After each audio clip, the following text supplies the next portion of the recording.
Cancer হয়েছে, বুঝছেন? কারণ আপনারা তো এরকম করে রিপোর্ট করছেন, এটা কয়বার এই অবস্থা।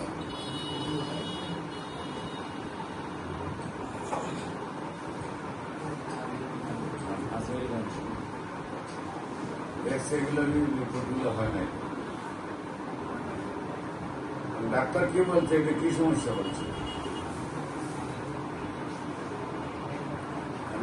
ক্যান্সার না তো ওই ইউনিভার্সিটি কি পড়ছিলেন?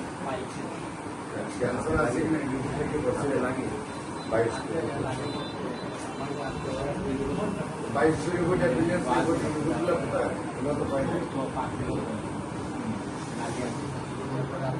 আচ্ছা ঠিক আছে, যদি ক্যান্সার না হয়ে থাকে তাহলে আপনাদের প্রথম মাসে 4,000 লাগবে, প্রথম মাসে 1,000 টাকা আসবে, প্রথম মাসে কমে যাবে।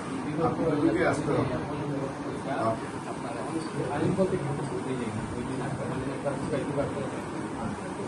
আমার সমস্যা হলো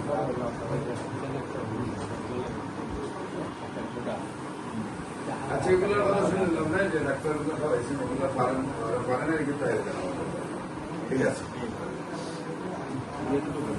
কতদিন আসবেন?